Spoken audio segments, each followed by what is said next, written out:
Episode শুরু হয় আমরা সিএনকে দেখতে পাই যে কিনা নাক ডেকে ঘুমাচ্ছিল। এদিকে আমরা জেজেকে দেখতে পাই যে কিনা কেইফারের সাথে কাটানো ঘটনাগুলো মনে করছিল। তখনই তাকে কেইফার কল করে। সে কেইফারের সাথে কথা বলে। সে তাকে বলে যে বাসায় দেরি করে আসার কারণে তাকে বাসা থেকে অনেক বকাঝকা করা হয়েছে। কেইফার বলে, তুমি যদি বলতে তুমি প্রেগনেন্ট আর আমাকে বিয়ে করতে যাচ্ছ, তাহলে তোমাকে কি বলতো তারা? তখন সে বলে যে উল্টাপাল্টা কথা বন্ধ করো আর ঘুমিয়ে পড়ো। কেইফার তখন তাকে বলে, তোমাকে আমি অনেক ভালোবাসি, আই লাভ ইউ। যে যে যখন আই লাভ ইউ টু বলে, তখনই আমরা দেখতে পাই পিছন থেকে সিএন ঘুম থেকে উঠে যায় আর বলে, কার সাথে কথা বলছিলে? যে যে বলে, কে বলেছে আমি কারোর সাথে কথা বলছিলাম? আমি তো কারোর সাথে কথা বলছিলাম না। তখন সে তার ফোন নিয়ে টানাটানি করতে শুরু করে। দুইজনের মধ্যেই ঝগড়া বেঁধে যায়। সিয়েন তখন তাকে বলে যে আমি কাল সকালে কেইফারকে বলে দিব। যে যে বলে, কেইফারকে বলে দিও, আমার কিছু করার নেই। তখন আমরা দেখতে পাই পিছন থেকে তাদেরকে কেউ একজন আওয়াজ দিয়ে বলে, ঘুমিয়ে পড়ো, নিজেরা ঘুমাবে না সাথে আমাদেরকেও কি ঘুমাতে দিবে না? তারপর তারা চুপচাপ ঘুমিয়ে পড়ে। পরদিন সকালে জেজে আর সিয়েন স্কুলে চলে আসে। জেজের চোখে ঘুম ছিল। সে সিয়েনকে বলে, তোর জন্য রাতে আমি ঘুমাতে পারিনি। তখনই এখানে ইউরি চলে আসে। ইউরিকে দেখে তার অনেক বেশি লজ্জা বোধ হতে শুরু করে। সে নিজেকে মনে মনে বলে, আমি ইউরিকে সত্য কথা কিভাবে বলবো? আদৌ কি আমি বলতে পারবো আমি কি সত্যি ইউরিকে ধোঁকা দিচ্ছি? হ্যাঁ, ধোঁকাই তো দিচ্ছি, এটাকে তো এক ধরনের ধোঁকা বলা হয়। ইউরি তার দিকে তাকিয়ে থাকে, কিন্তু যে যে একবারের জন্য ইউরির দিকে তাকায় না। তার নজর ছিল দরজার দিকে। এটা ইউরি বুঝতে পারে আর বলে সে আজ আসবে না, তার কাজ আছে। তাই দরজার দিকে তাকানো বন্ধ করো। এখানে সে আরো বেশি লজ্জায় পড়ে যায়। কি বলতো? বলার মতো তো কিছুই ছিল না। সে কেন করছে জেজেকে? ইউরি শুনলে তো তার খারাপ লাগবেই, কারণ সে তার ফিয়ন্সে। এখানে সিয়েন জেজেকে নিয়ে মজা নিচ্ছিল। সে বলছিল, আমি খুব ভালো করেই জানি যে সে কেফারকে পছন্দ করে। কাল রাতে কি হয়েছিল জানো তোমরা? তখন জেজে হুট করে বলে ওঠে, তুই কিছুই বলবি না। তুই যদি কথা বলিস তাহলে তোকে শেষ করে দিব। তখন তার নজরে একটি কালো বিড়াল পড়ে। সে বিড়ালকে আনতে চলে যায়। তারপর আমরা দেখতে পাই যে রাতের বেলায় সে বিড়ালটিকে নিয়ে বক বক করছিল। হয়তো সে স্বপ্নে বিড়ালকে নিয়ে কিছু দেখেছিল, যার কারণেই স্বপ্নে বকবক করছিল। এদিকে আমাদের ঝেঝেকে দেখানো হয়। সে খুবই চিন্তিত ছিল, কারণ কেইফার আজ স্কুলে আসেনি। সে সিদ্ধান্ত নেয় কেইফারকে কল করবে। কেইফারকে সে কলও করে বসে। তখন জিজ্ঞাসা করে, আচ্ছা তুমি স্কুলে কেন আসোনি? তখন সে বলে যে কিছু প্রবলেম চলছে, তাই স্কুলে আসতে পারিনি। সে তার সাথে মিষ্টি মিষ্টি কথা বলতে শুরু করে। বলে, তোমাকে আমি অনেক বেশি মিস করছি। যে যে তখন বলে, আচ্ছা তাহলে কি এমন হয়েছিল যে তুমি আমাকে একটি টেক্সট পর্যন্ত করতে পারোনি? কেইফার তখন তাকে বলে, বললাম তো ফ্যামিলি প্রবলেম। যে যে তখন বলে, ফ্যামিলিতে এমন কি প্রবলেম হয়েছে যে তুমি সপ্তাহের পর সপ্তাহ স্কুলে আসতে পারবে না? তখন সে বলে, ফ্যামিলিতে প্রবলেম একটু বেশিই চলছে। যে যে তখন বলে, আচ্ছা আমাকে কি বলা যাবে না কি প্রবলেম চলছে? বললে কি দোষ হয়ে যাবে?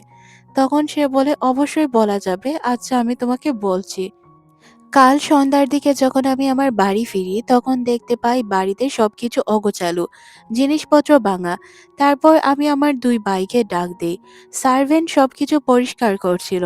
ভাইয়েদের যখন ডাক দেওয়া হয়, উপর থেকে ভাইরা নেমে আসে। তারপর আমি তাদেরকে দেখে কিছুটা নিঃশ্বাস ফেলতে পারি, কারণ আমার ভাইরা একদম ঠিকঠাক ছিল। তারপর তাদেরকে জড়িয়ে ধরি আর বলি যে, আচ্ছা ওই লোকটি কি আবার এসেছিল? তোদের সাথে কি অনেক খারাপ ব্যবহার করেছে? তখন তারা বলে যে হ্যাঁ, লোকটি এসেছিল। ছোট ভাইকে নেওয়ার চেষ্টা করেছে, কিন্তু আমি তাকে নিতে দেইনি। কেইফারের মেজো ভাই বলে, বড় ভাই তুমি কেন আমাদের একা ছেড়ে চলে গেলে? তুমি যেহেতু জানতে লোকটি আবারও আসতে পারে। কেইফার বলে, তোমরা চিন্তা করো না, তোমাদের ছেড়ে আমি আর কখনো কোথাও যাব না। তাহলে বড় ভাই এখন তোমার প্ল্যান কি? ও যদি ছোট ভাইকে যে কোনো সময় নিয়ে যায়? কেইফার তখন বলে, আমার বয়স যেদিন 18 বছর হবে, ওই দিনই তোদের কাস্টাডি আমি নিয়ে নিব। তারপর সে কল করে একজন লয়ারকে। লয়ারকে কল করে সে সবকিছু জানায়। লয়ার বলে, এখন তুমি কি চাচ্ছ? তোমার দুই ভাইয়ের কাস্টাডি নিতে? তখন সে বলে, হ্যাঁ, দুই ভাইয়ের যদি কাস্টাডি না নেই তাহলে তো হবে না। আমি খুব ভালো করেই জানতাম মা মারা যাওয়ার পর লোকটি আবারও ফিরে আসবে আর আমার ভাইয়েদের মধ্যে একজনকে নেওয়ার চেষ্টা করবে। আমি তো আর সবসময় তাদের সাথে থাকতে পারবো না। যখন আমি সাথে থাকবো না তখন যদি সে আমার ছোট ভাইকে নিয়ে যায়, তাহলে আমি কি করব বলুন? আপনি একটি ব্যবস্থা করে দিন যাতে আমি আমার ভাইয়েদের কাস্টাডি নিতে পারি। লয়ারটি তাকে জানায় যে সে চেষ্টা করবে। একজন লয়ার হয়ে তার যতটুকু করা সম্ভব হবে সে সম্পূর্ণটাই তার জন্য করবে। তখন কেইফার মোটামুটি খুশি হয়ে যায়। সিন পরিবর্তন হয় পরদিন সকালে।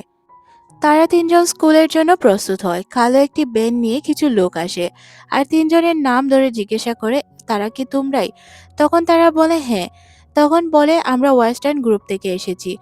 তোমাদের প্রয়োজনীয় প্রত্যেকটি জিনিস এই ভ্যানের মধ্যে রয়েছে, তোমরা তিনজন ভ্যানের ভেতর উঠে বসো। তখন এখানে সিয়ান বলে যে হয়তো এটা কেফারের বাবা পাঠিয়েছে, কারণ কেফারের বাবার কোম্পানির নাম এটা। যে যে কোনো কিছু বোঝার আগেই সে গাড়িতে উঠে বসে। যেহেতু যে যে গাড়িতে উঠেছিল তাই আর এরিসও গাড়িতে উঠে বসে। গাড়িটি একটি রাজপ্রাসাদের মতো বাড়িতে এসে থামে। তখন তারা বের হয়ে দেখতে পায় এখানে তো তাদের পুরো স্কুল টিম রয়েছে। তাদের ক্লাসের সব স্টুডেন্টরা রয়েছে। কেইফারের আব্বু বের হয়ে তাদের উদ্দেশ্য করে বলে যে কেমন আছো বাচ্চারা? তখন এরিস বলে ওঠে, আপনি কেন এখানে আমাদের ডেকেছেন? তখন সে বলে যে আচ্ছা, আমার ছেলের বন্ধুদের সাথে কি আমি কিছুটা সময় কাটাতে পারি না? একবার খাবার খেতে পারি না? তাদেরকে খাবার খাওয়াতে পারি না? তোমরা ভিতরে আসো, আমি তোমাদের এমনিতেই ডেকেছি। তখন যে যে লক্ষ্য করে এখানে কেইফার, ইউরি, তার ছোট দুই ভাই সবাই এসেছে। যে যেকে আলাদা একটি রুমে নিয়ে যাওয়া হয়, যেখানে কেইফার, ইউরি আর তার দুই ভাই ছিল। তখন কেইফারকে যে যে জিজ্ঞাসা করে এখানে কি হচ্ছে। কেইফার বলে, আমি খুব ভালো করেই জানি এখানে ছোট ভাইকে নেওয়ার প্ল্যান চলছে। উনি মূলত এখানে আমাদের ডেকেছে ছোট ভাইকে নিজের প্ল্যানের অংশ বানানোর জন্য। উনি কোনো কিছুই স্বার্থ ছাড়া করে না। ওনার প্রত্যেকটি কাজের পিছনে লুকিয়ে আছে কোনো না কোনো স্বার্থ। মেজো ভাই তখন বলে ওঠে, আমার মনে হচ্ছে এখন ওনার একটাই স্বার্থ, আমাদের ছোট ভাইকে নেওয়ার। উনি কি আমাদের ছোট ভাইকে সত্যিই আমাদের থেকে আলাদা করে দিবে, নাকি কি করবে? কোনো কিছুই তো বুঝতে পারছি না। উনি কেন পুরো স্কুলকে একসাথে রেখেছে? মেজো ভাই বলে, আচ্ছা, গতবার তো আব্বু আমাকে কিডন্যাপ করেছিল, তাই না? এইবার সে কি করবে কোনো কিছুই বুঝতে পারছি না। কেইফার তখন জেজেকে বলে, তুমি আমার কথা মন দিয়ে শুনো। তুমি যদি দেখতে পাও যে এখানে কোনো গন্ডগোল হচ্ছে বা বাবা নিজের কোনো স্বার্থসিদ্ধির জন্য আমাদের ক্ষতি করার চেষ্টা করছে, তুমি মেজো ভাই এবং ছোট ভাইয়ের সাথে পালিয়ে যাবে। আমার চিন্তা তুমি করবে না। তখন জেজে বলে, এটা কি বলছো? এটা কিভাবে সম্ভব? তখন সে বলে, হ্যাঁ, আগেরবার মেজো ভাইকে কিডন্যাপ করা হয়েছিল। তারপর আমি এখানে চলে আসার কারণে হয়তো তার কোনো ক্ষতি হয়নি। বাবা যে কোনো মুহূর্তে যে কারো ক্ষতি করতে পারে। মেজো ভাই তখন জেজেকে বলে, কেইফারের চিন্তা তোমাকে করতে হবে না। কেইফার নিজেকে সেভ করে এখান থেকে পালাতে পারবে। বাবা কেইফারের কোনো ক্ষতি করবে না। তবে কোনো ঝামেলা হলে যদি আমরা এখানে থাকি, তাহলে আমাদেরকে বন্দি বানিয়ে উনি কেইফারকে দিয়ে যে কোনো কাজ করাতে পারবেন। তখন যে বলে যে না, আমি কেইফারকে রেখে কোথাও যেতে পারবো না। কেইফার বলে, আমার কথা বোঝার চেষ্টা করো। সিচুয়েশন অনুযায়ী কাজ করতে হবে। তারপর সে তার ভাইদেরকে বলে, ইউরি, তুমি ভাইদেরকে বাহিরে নিয়ে যাও। জেজেকে সে জড়িয়ে ধরে বলে, চিন্তার কোনো কারণ নেই। তোমাকে আমি যে কোনোভাবে সেভ করে নিব। অনেক বেশি মিস করছিলাম তোমাকে। তারপর তারা বাহিরে চলে আসে। বাহিরে আলিশানভাবে খাবারের আয়োজন করা হয়। সিয়েন এখানে জেজেকে বলে, কেইফারকে কি বলে দিব তোমার যে একটি বয়ফ্রেন্ড রয়েছে? ইউরি এসে জিজ্ঞাসা করে, কি কথা হচ্ছিল তোমাদের মধ্যে? সিয়েন বলে, আরে না, তেমন কিছু না, খাবার নিয়ে কথা বলছিলাম, আমি খাবার খেতে চাই। তখন সে বলে, তাহলে খাবার খেয়ে নাও। জেজে তখন বলে, হ্যাঁ, আমরা এখন সবাই মিলে খাবার খাবো। খাবার খাওয়ার পর দেখা যাবে কি হয়। তখনই আমরা দেখতে পাই এখানে কেইফারের বাবা চলে আসে আর কেইফারকে বলে, তোমার সাথে কিছু কথা ছিল। একটি পেপার রয়েছে, এখানে তোমাকে সাইন করতে হবে, কারণ তুমি আমার কাছ থেকে যে টাকাগুলো নিয়েছো ওইগুলো তোমাকে ফেরত দিতে হবে। তখন এখানে কেইফার বলে যে সবগুলো টাকা কিন্তু আমার মায়ের, আমি কোনো কিছুতেই সাইন করতে পারবো না, আমি সাইন করতেও চাই না। এখানে তাদের মধ্যে তুমুল ঝগড়া শুরু হয়ে যায়, এক প্রকারে হুলস্থুল তৈরি হয়ে যায়। তখনই যে যে নজর পড়ে এখানে ক্যামেরা রয়েছে, তার মানে কি ক্যামেরাতে সবকিছু রেকর্ড হচ্ছে। কেইফারের বাবা লোক তাদের সবাইকে একটি জায়গায় নিয়ে যায় আর তাকে বলে যে তোমার ছোট ভাইকে এখানে ডাকো। ছোট ভাই যদি এখানে না আসে তাহলে তোমাদের সবাইকে মারা যেতে হবে। ছোট ভাইকে এখানে আসতেই হবে। যে সবকিছু মিলিয়ে অনেক চিন্তিত হয়ে পড়ে। কারণ সে আগে থেকেই জানতো ছোট ভাইকে এখানে আনলে প্রবলেম ক্রিয়েট হতে পারে। তখন কেইফার বলে, তোমার সব প্রবলেম আমার সাথে, তাহলে আমার সাথে কথা না বলে ছোট ভাইদেরকে কেন ডাকছো? তারা এখানে আসবে না। তখন সে বলে তাকে আসতেই হবে। কেইফারের বাবার লোক সবাইকে বসতে বলে, শুধু কেইফারকে দাঁড়িয়ে থাকতে বলে। কেইফার দাঁড়িয়েছিল, তাকে খুব বাজেভাবে তার বাবা মারে। মারার কারণে এখানে যে বলে যে কেইফারকে মারা বন্ধ করে দিন। তখন কেইফারের বাবা বলে যে আমার ছেলে যদি আমার সোজা কথা না শুনে আঙুল তো আমাকে বেঁকাতেই হবে, তাই না? তাকে যে কোনো বিনিময়ে আমাকে কাজ করাতে হবে। বাবা হিসেবে তাকে শাসন করা আমার দায়িত্ব। যে তখন বলে, এটাকে দায়িত্ব বলে না, এটাকে শাসনও বলে না, আপনি তার উপর অত্যাচার করছেন। সব বাচ্চারা কেইফারকে বাঁচাতে চায়, কিন্তু কেইফারের বাবার গুন্ডাদের কারণে সে তাকে বাঁচাতে পারে না। কেইফার লাস্ট পর্যন্ত সাইন করতে রাজি হয়ে যায়। এখানে আমরা জানতে পারি যে কেইফারের বাবা কেইফারের ভাইয়ের কাস্টাডি নেওয়ার জন্য তাকে দিয়ে সাইন করাতে চাচ্ছিল।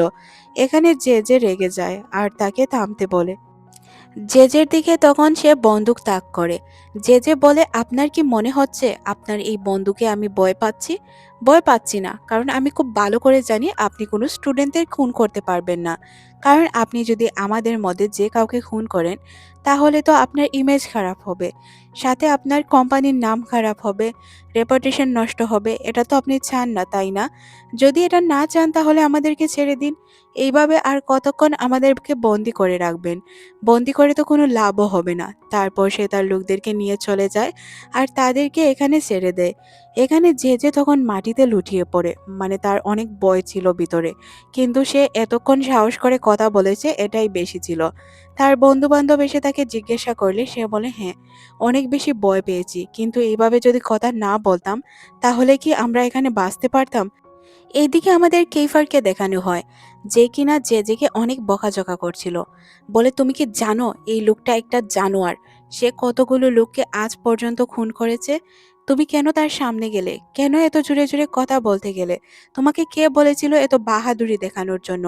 যদি এখানে আমাদের কিছু হয়ে যেত? তখনই তার ছোট ভাই এখানে ছুটে আসে। ছোট ভাইকে দেখে মোটামুটি সবাই শান্ত হয়। এখানে সবাই জেজের জন্য চিন্তিত ছিল। সিন পরিবর্তন হয়, আমরা জেজে এবং সিয়েনকে দেখতে পাই। তারা আইসক্রিম খাচ্ছিল।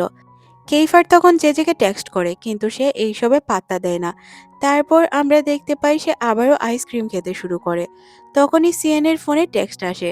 সে যখন টেক্সটটি পড়ে তখন সে দেখতে পায় তাকে কেইফার টেক্সট করে জানিয়েছে জেজে যদি নিচে না যায় তাহলে সে উপরে চলে আসবে। এটা শুনে জেজে অনেক বেশি ভয় পেয়ে যায় আর সাথে সাথেই নিচে চলে যায়। তারপর আমরা দুইজনকে গাড়িতে দেখতে পাই। কেইফার বলে, আমি তোমাকে কিছু বলতে চাই। যে তখন বলে, হ্যাঁ, কি বলবে? আমি খুব ভালো করেই জানি। এটাই তো বলবে, কি প্রয়োজন ছিল নিজের জান বাজি রেখে আমার ভাই এবং আমাদেরকে বাঁচানোর? না বাঁচালেও পারতে, এত বাহাদুরি না দেখালেও পারতে। আমি বলে রাখি, হ্যাঁ, আমি অনেক বেশি ভয় পেয়েছি, এখনো আমি ট্রমার মধ্যে রয়েছি। কি হতো যদি আমাদেরকে সে খুন করে ফেলতো? কেইফার তখন বলে, আমি খুব ভালো করেই জানি আমার বাবা কেমন, তাই তোমাকে বলেছিলাম এই বিষয়গুলো নিয়ে কথা না বলার জন্য। তখন যে বলে, আচ্ছা, তুমি আমার সাথে শেয়ার করতে পারো, তোমার বাবা এমন কেন করে? তোমার যদি ভালো লাগে তাহলেই শেয়ার করো। তখন সে বলে, ছোটবেলা থেকেই আমার বাবা সবসময় আমাকে কম্পিটিশনে রাখতো। যদি কোনো কিছুতে আমি হেরে যেতাম তাহলে সে অনেক বেশি রেগে যেত আর আমাকে অনেক কথা শোনাতো। তাই ছোটবেলা থেকে জেতার জন্য আমি ইউরির সাথে প্রায়ই ঝগড়া করতাম, ইউরির সাথে মারপিট পর্যন্ত করতাম। টিচাররা তখন কমপ্লেন দিত বাবার কাছে। যখন বাবা জানতে পারতো আমি বেশি মারতে পেরেছি তখন সে খুশি হতো, আর যখন জানতে পারতো যে আমি কিছু করতে পারিনি তখন সে অনেক নারাজ হতো। ইউরি প্রায়ই আমাকে জিজ্ঞাসা করতো কেন আমি তার সাথে মারামারি করি আর কেনই বা আমি জিততে চাই, কিন্তু তাকে আমি কোনোদিনও কিছু বলতে পারিনি। তারপর আমার পরিচয় হয় অ্যাঞ্জেলোর সাথে। অ্যাঞ্জেলো আমাকে বুঝিয়ে বলে কিভাবে কি করতে হবে আর কেন কারোর সাথে মারপিট করা উচিত নয়, কিভাবে কাকে মারতে হবে, কিভাবে কার সাথে মিশতে হবে, মানে সব বিষয়ে সে আমাকে ট্রেনিং দিচ্ছিল। সিন পরিবর্তন হয়, আমরা তাদের বাবা মাকে দেখতে পাই।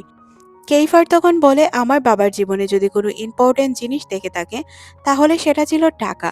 কিছু ডকুমেন্ট নিয়ে আমার বাবা প্রায়ই আমার মাকে মারধর করত। আমার বাবার চেয়ে আমার মায়ের অনেক বেশি টাকা ছিল, আর ওই টাকাগুলোই মূলত আত্মসাৎ করতে চাচ্ছিল আমার বাবা। আমার বাবা শুধু আমার মাকে নয় আমাকেও মারতো।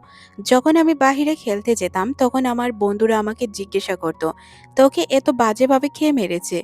তোর বাবা?" তখন আমি হ্যাঁ বলতাম আর কিছুই বলতে পারতাম না। তারা আমাকে অনেকেই কারণ জিজ্ঞাসা করত। কিন্তু আমি কি বলতাম? আমার কাছে কোনো কারণই ছিল না। আমার বাবা আর আমার মা আলাদা থাকতে শুরু করে।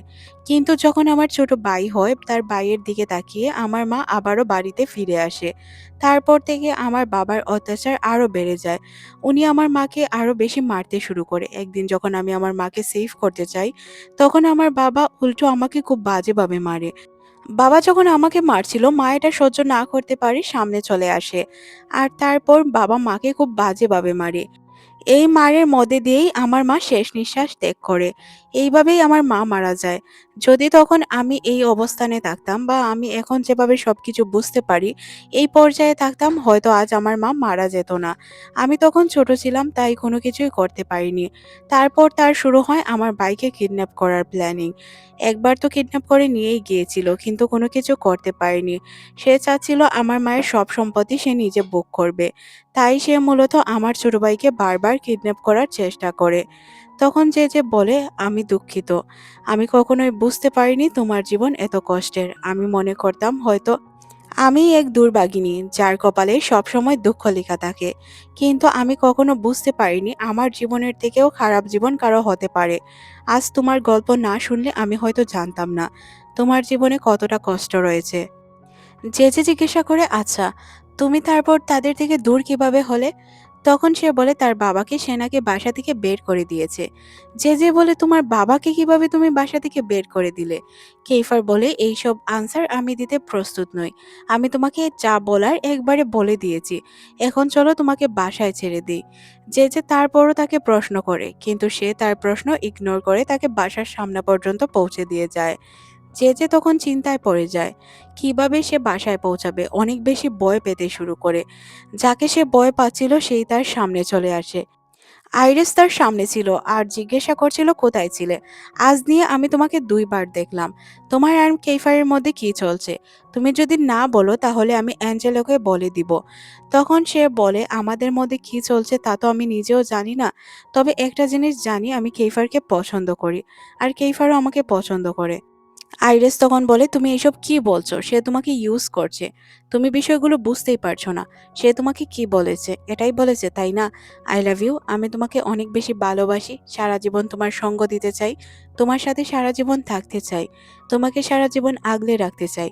আসলে তাকে যা বলা হয়েছিল সবকিছু আইরিস একদম হুবহু বলতে পারছিল। এটা দেখে জেজের অনেক খারাপ লাগে। তার চোখে পানি চলে আসে। সে মনে মনে ভাবে কেইফার হয়তো তাকে ধোঁকা দিচ্ছে। এটা সে বুঝতেই পারেনি। তখন সে বলে যে, "হ্যাঁ, কেইফার তোমাকে ধোঁকা দিচ্ছে। আজ পর্যন্ত একই কথা সে কতগুলো মেয়েকে বলেছে হয়তো সে এটা নিজেও জানে না।" এই কথা বলে সে এখান থেকে চলে যায়। এদিকে আমরা জেজেকে দেখতে পাই। তার চোখে পানি ছিল। সে অনেক বেশি চিন্তিত ছিল। কি করবে কিছুই যেন বুঝতে পারছিল না।